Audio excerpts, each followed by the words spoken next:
Thank you, Mr. President. Colleagues, thank you very much for the debate on Senate Bill 44. It's very much appreciated, so we can see both sides of the argument. My concern is that we're still not talking about the real issue. The issue here is not renewables.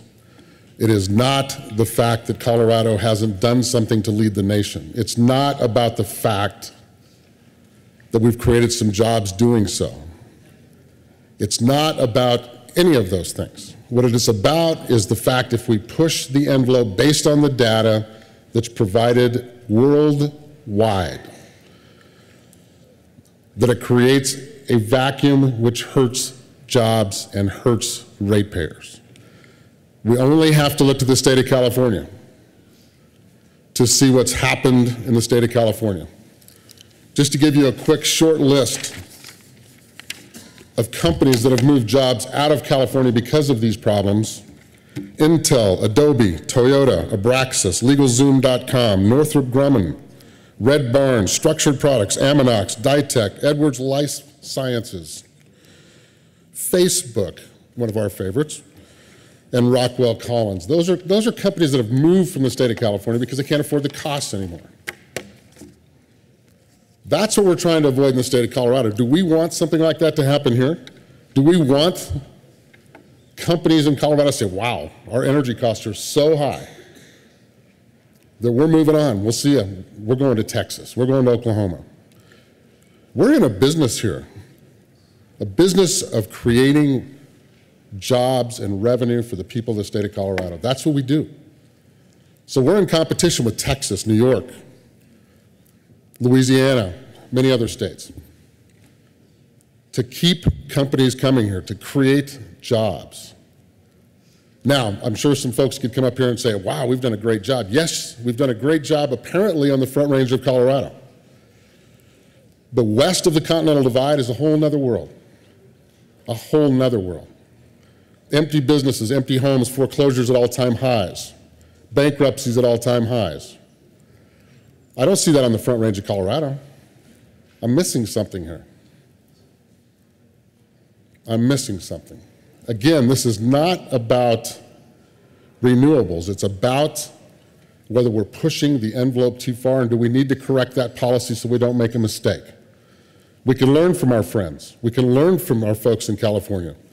We can learn from countries around the world, like Canada, who are having serious, serious difficulties right now in Ontario with rates going through the roof. European countries are having much difficulty with the renewable standards they placed upon themselves, and they're starting to roll them back for exactly the reasons I'm talking about. Now, somebody said to me yesterday, they said, well, Senator Scott, there's no, I mean, you're out of your mind. This is absolutely crazy stuff. All you have to do, it's just common sense. It's business. If you drive a pickup truck with a brand new set of tires for 2 years, 5 years, and the tires start to wear out, you got to replace them, right? It's no different with solar panels.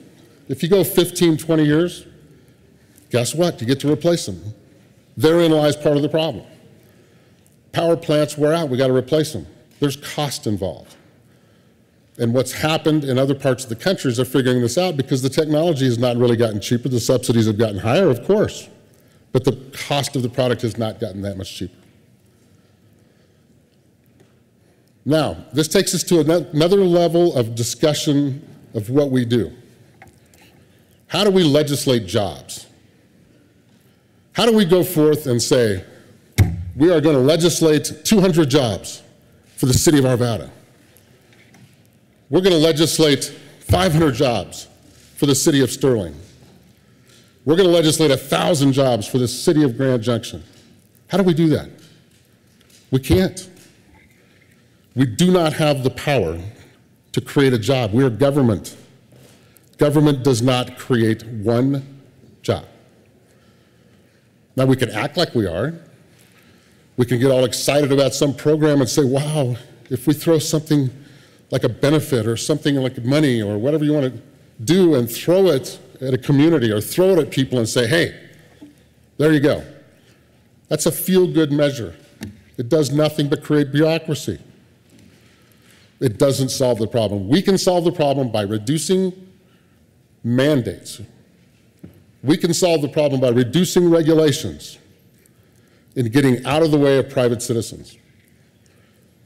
People in rural counties do not want a hand out. They want a hand up. Let's keep that in mind as we go forward. I would really appreciate your support on SB 44 because it's a vote for jobs for rural Colorado. Thank you very much.